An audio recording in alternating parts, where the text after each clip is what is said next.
Taekil yang membeli motor bekas dari aplikasi ijo, kelihatannya dia ditipu. Motor itu nyatanya nggak kuat nanjak, yang membuat mereka nggak bisa pulang ke rumah dengan cepat. Mereka justru membuat pengendara lain jengkel sekali hingga menendang motornya. Taekil otomatis langsung ngejar si pengendara itu sampai dapat niatnya. Dia ingin memberi pelajaran, walaupun akhirnya Taekil malah dikejar polisi gara-gara nggak pakai helm.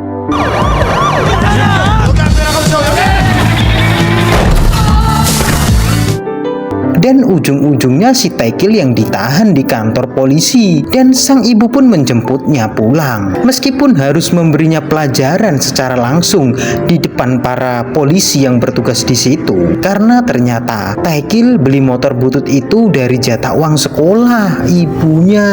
Waduh.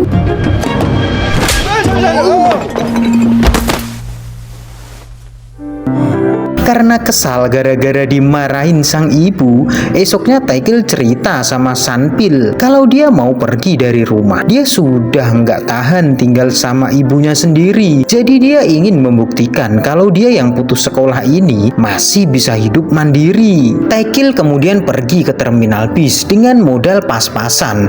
Dia bahkan beli tiket paling murah biar bisa keluar kota. Dan beberapa jam kemudian dia telah tiba di sebuah kota kecil bernama Gunsan. Pertama kali dia menginjakkan kaki di sana, Taekil langsung bertemu dengan gadis berambut merah yang kelihatan kecil dan lemah. Tapi memang manusia dilarang melihat hanya dari luarnya aja ya. Ya katanya si gadis berambut merah ini jauh lebih kuat daripada yang terlihat. Dengan penuh kesakitan dan kelaparan, Taekil menemukan sebuah warung mie yang harga semangkoknya sangatlah murah. Karena udah kepepet, Taekil langsung memasuki warung itu. Di sana ternyata sepi sekali, cuma terlihat satu orang, kayak pria pensiunan yang merupakan pemilik warung tersebut. Setelah menyajikan semangkok mie buat Taekil, diam-diam si pemilik warung ini memperhatikan penampilan Taekil yang kelihatan masih sangat bocah. Pemilik warung yang akan kita panggil Pak Bos ini curiga kalau Taekil ini kabur dari rumah dan dia pun menyarankannya buat kembali pulang. Tapi saran itu nggak mungkin dia dengerin karena dia masih kesel dengan sang ibu.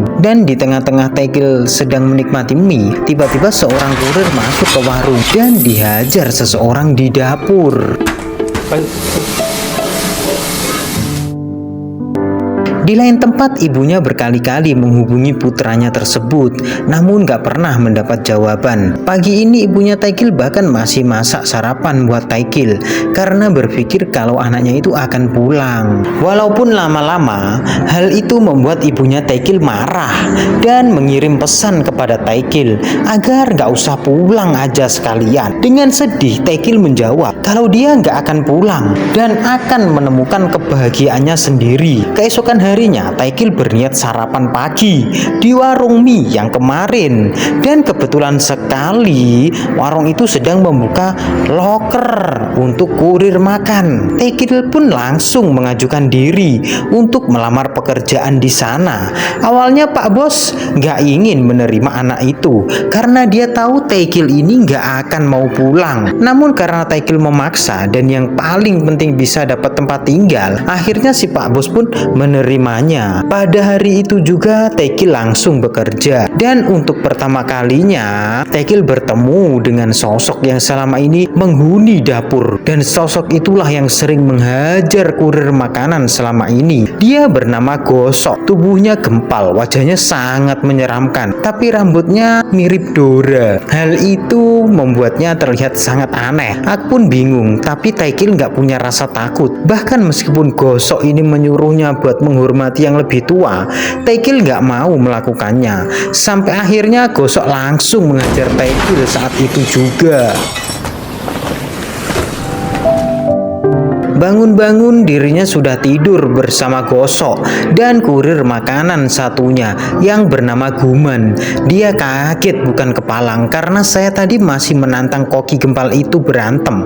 Apalagi dia melihat Gosok yang tidur dengan mata terbuka. Esok paginya Tekil berniat kabur, namun tak disangka ternyata Gosok udah bangun dan akan menghajarnya kalau bocah itu malah mangkir dari pekerjaannya. Seketika Tekil pun merasa takut, jadi dia membatalkan niatnya tersebut. Akhirnya warung ini buka. Tekil pun resmi menjadi kurir antar makanan pagi ini. Ia sudah mendapat tugas yang pertama. Gosok mengawasinya dengan ketat, tapi karena dasarnya adalah anak yang sangat bengal, dia pun gak takut kalau Gosok bakal menghajarnya.